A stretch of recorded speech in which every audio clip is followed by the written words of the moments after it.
உலகெங்கும் சிதறடிக்கப்பட்ட ஒரு ஜனக்கூட்டம் தமக்கென ஒரு நாட்டை எவ்வாறு உருவாக்கிக் கொண்டது, பொருளாதாரத்தையும் உழைப்பையும் மற்றும் வைத்துக்கொண்டு அந்த பிரதேசத்தை எப்படி தனதாக்கிக் கொண்டு இன்று ஒரு வலிமை பெற்ற நாடாக உருவாகி உலகத்தையே அச்சுறுத்தி கொண்டிருக்கிறது.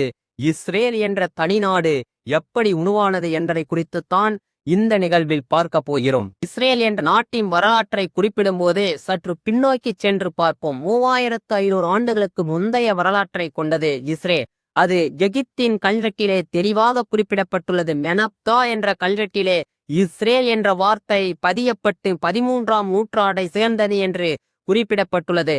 கானானிய தேசத்தை சுதந்திரமாக அனுபவித்த மக்கள் இந்த உலகம் முழுவதும் சிதறடிக்கப்பட்டு ஆங்காங்கே சென்று குடியமர்த்தப்பட்டார்கள். அவர்களே குடிபெயர்ந்து போனார்கள். ஏனெனில் பாலைவன தேசமாதலால் அந்த இடத்திலே தங்களால் இருக்க வாய்ப்பில்லாமல் சிதறுண்டு போன்ற கனக்கூட்டம் எப்படி மீண்டும் ஒன்று சேர்ந்தது? கிமு 13ஆம் நூற்றாண்டிலிருந்து 1948 வரை இஸ்ரேல் என்ற நாடு உருவாக்கப்படவில்லை. அவர்கள் உலகெங்கிலும் சிதறிய யூத கூட்டமாக இருந்தார்கள். அங்கே ஒரு நாடு இருந்தது. அது பாலஸ்தீனம் என்ற ஒரு நாடு மட்டுமே இருந்தது. ஆனால் இவர்கள் சொல்கிறார்கள், அங்கு நாங்கள் தான் பூர்வீக குடிகள் என்று. அங்கு எப்படியாவது நாம் சேர்ந்து விட வேண்டும் என்ற ஒரு இயக்கம் தோற்றுவிக்கப்பட்டது. அதுதான் ஜியோனிசம் என்ற அமைப்பு. இந்த ஜியோனிசத்தை உருவாக்கியவர் தியோடர் ஹெர்சல். இவர் சுவிட்சர்லாந்திலே ஒரு கூட்டத்தை ஏற்பாடு செய்கிறார். அந்த கூட்டத்திலே உலகெங்கிலும் வாழக்கூடிய அத்தனை யூதர்களையும் ஒன்று சேர்க்க ஒரு இயக்கமாக மாற்ற முயற்சி செய்கிறார். அந்த முயற்சி வெற்றி பெறுகிறது. ஆம், 1897 அந்த இயக்கம் ஒரு அரசியல் இயக்கமாக மாற்றப்படுகிறது.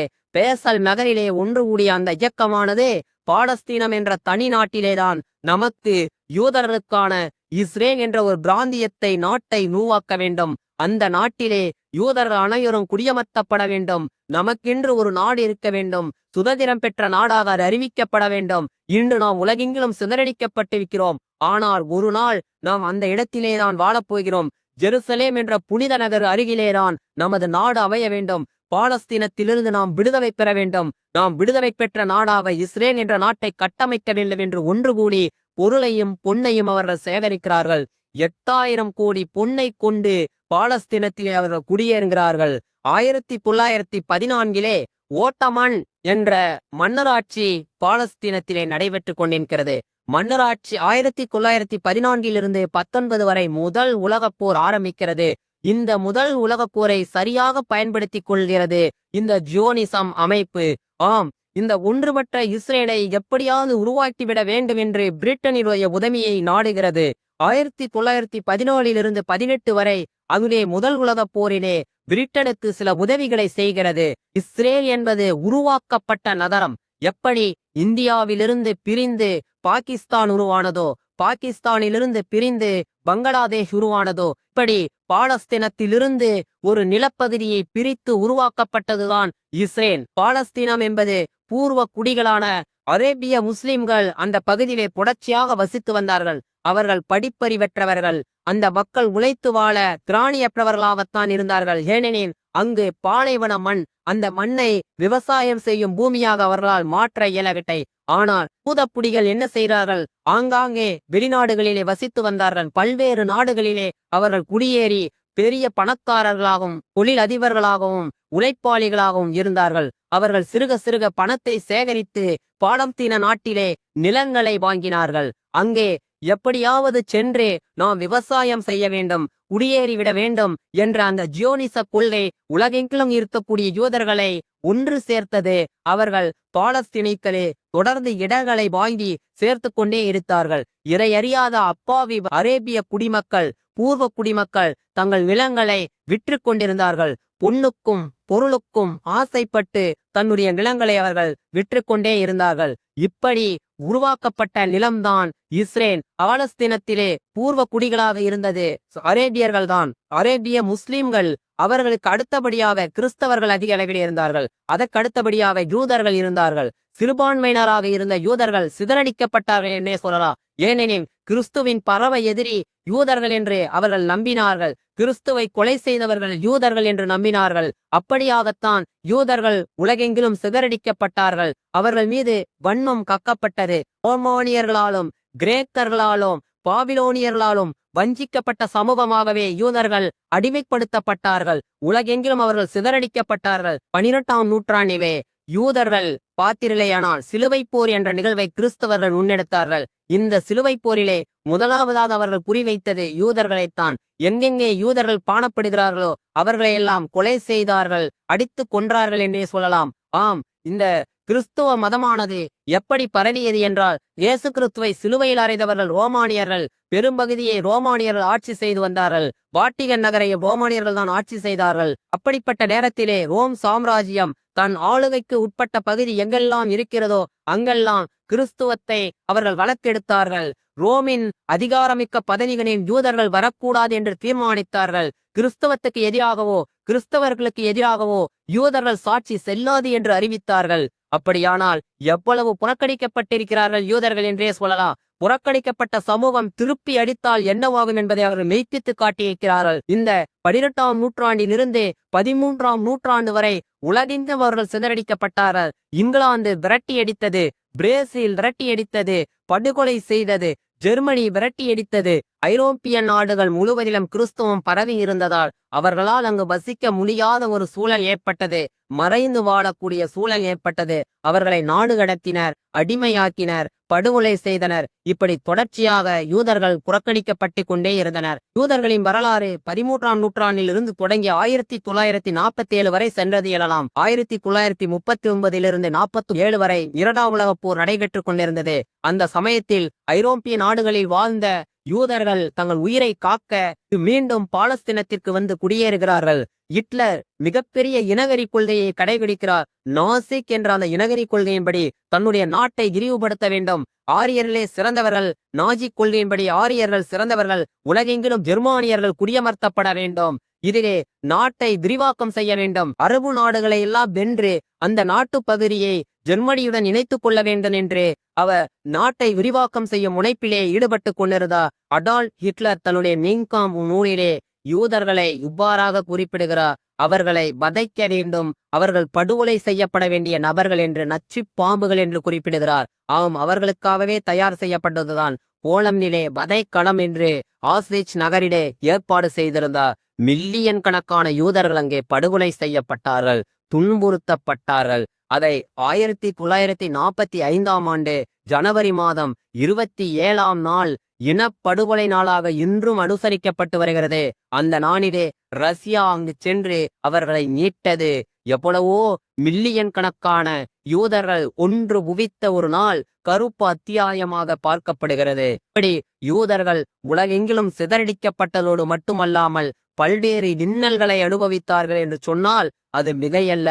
அவர்கள் இந்த ஜியோடிசம் கொள்கையின்படி ஓரிடத்தினை ஒன்று கூடி மீண்டும் நாம் நமது நாட்டை கட்டாயம் கட்டமைத்தே தீருவோம் என்று சொல்லிதான் பாலஸ்தீனத்திலே குடியேறினார்கள். பாலஸ்தீனத்திலே தொடர்ச்சியாக அவர்கள் குடியேறி தனிநாடு கோரிக்கையை வலிமையார முன்வைத்தார்கள். அதற்கு பக்கபலமாக இருந்தது பிரிட்டன். 2ஆம் உலகப் போரிலே ஈடுபடுவதற்கு முன்பாக நவீன தொழில்நுட்ப யுத்திகளையும் பாதுகாப்பு அம்சங்களையும் தொழில்நுட்ப சாதனங்களையும் வழங்கி இஸ்ரேல் பிரிட்டனுக்கு உதவி செய்தது. எங்களுக்கு கைமாறாக தனிநாடு கோரிக்கையை எங்களுக்கு ஏற்படுத்தி தர வேண்டும் என்று பிரிட்டனிடம் ஒற்றை கோரிக்கையை இஸ்ரேலியர்கள் முன்வைத்தனர். 2ஆம் உலகப் போரிலே பிரிட்டன் வென்றது. இஸ்ரேல் கோரிக்கையை ஏற்றுக்கொண்டது. தனிநாடு கோரிக்கையை அதற்கு உறுதி செய்து கொடுத்தது. ஐநா சபையிலே தனிநாடு கோரிக்கையை பிரிட்டன் முன்வைத்த போது அமெரிக்கா அதை ஏற்றுக்கொண்டது. ஆனால் இந்தியா, மலேசியா போன்ற நாடுகள் அதை எதிர்த்தன.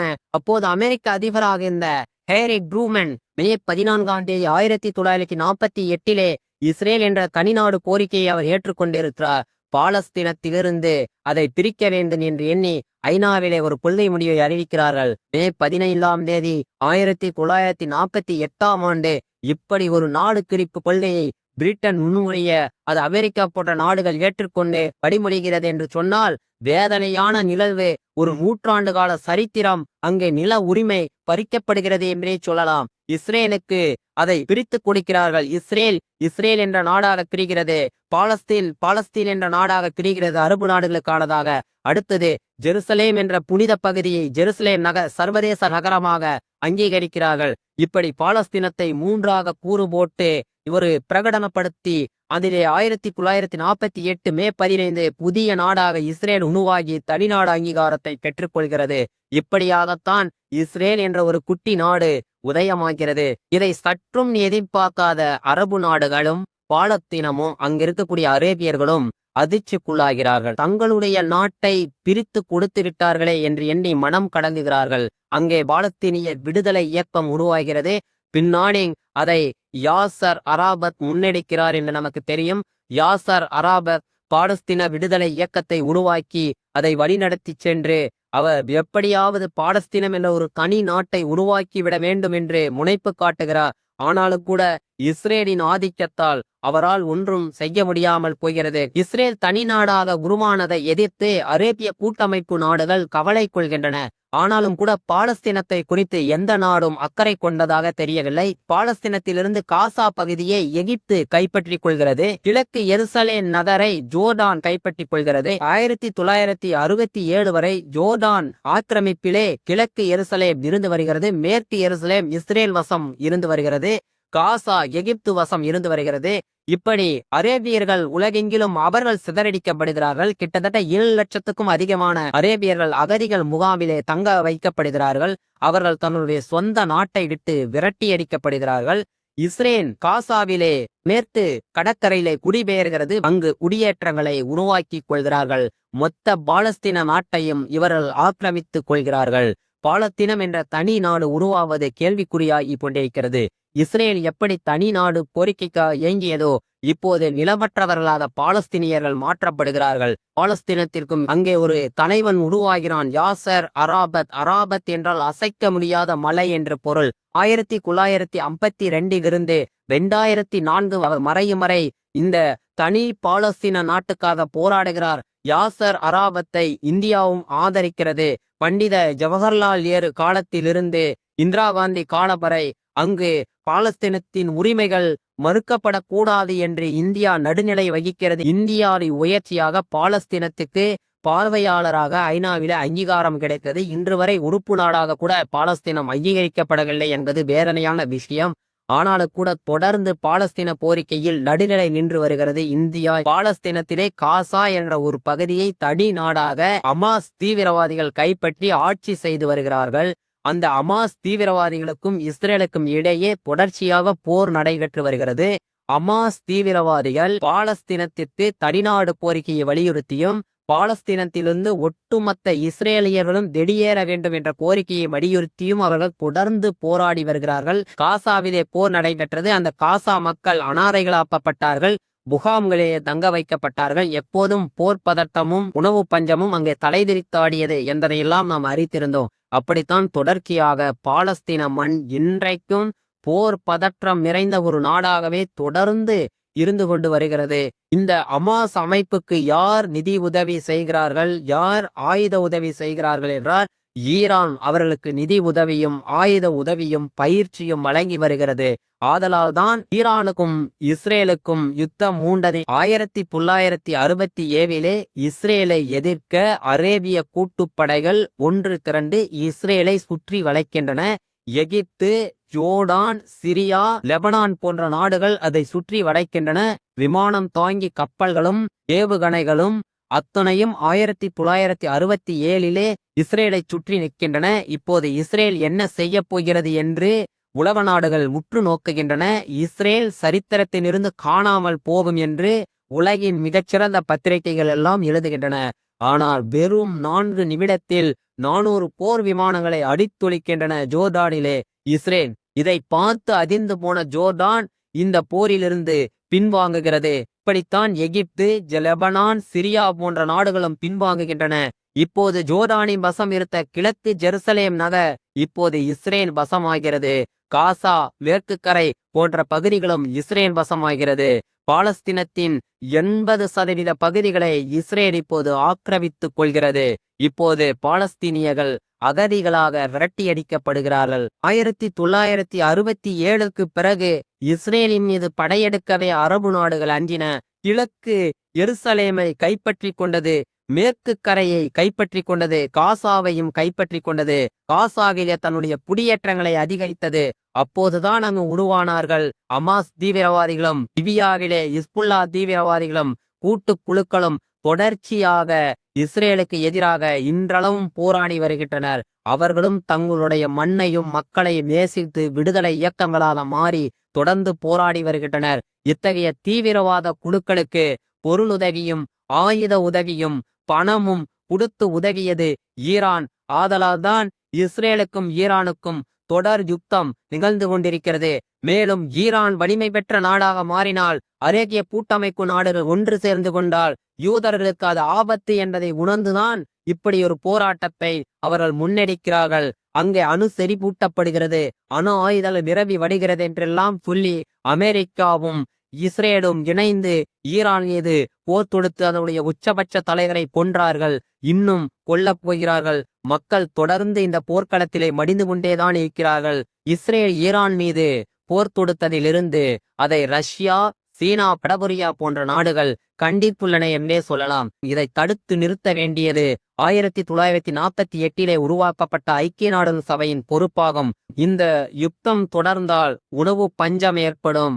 ஆங்காங்கே மக்கள் பட்டினியாலும் பஞ்சத்தாலும் அகதிகளாக நாட்டை விட்டு இடம்பெயரக்கூடிய சூழல் உருவாகிவிடும். இது அனைத்து நாடுகளுக்குமே ஏற்படக்கூடிய ஒரு அபாய சங்கு. எனவே இதை தடுத்து நிறுத்த வேண்டியது ஒவ்வொரு நாட்டின் தார்மீக கடமையாகும். அனைத்து நாடுகளும் ஒன்றிணைந்து செயல்பட்டால் போர் பதட்டம் தனியும், மக்கள் அமைதியாக வாழ்வார்கள். போர் எதற்குமே தீர்வாகாது, ஆயுதங்கள் எதற்கும் தீர்வாகாது. சமரச பேச்சுவார்த்தைகள் மூலம் நிச்சயம் அமைதி ஏற்படுத்த முடியும். மனித மனங்களிலே அமைதி ஏற்பட்டால் உலகம் அமைதியாக இருக்கும்.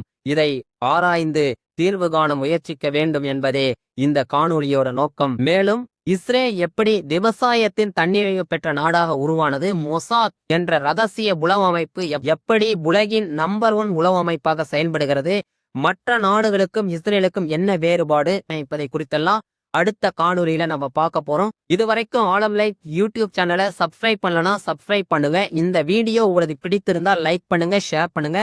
உங்களுடைய கருத்துக்களை கமெண்ட் பாக்ஸ்ல கமெண்ட் பண்ணுங்க. நன்றி தோழர்களே.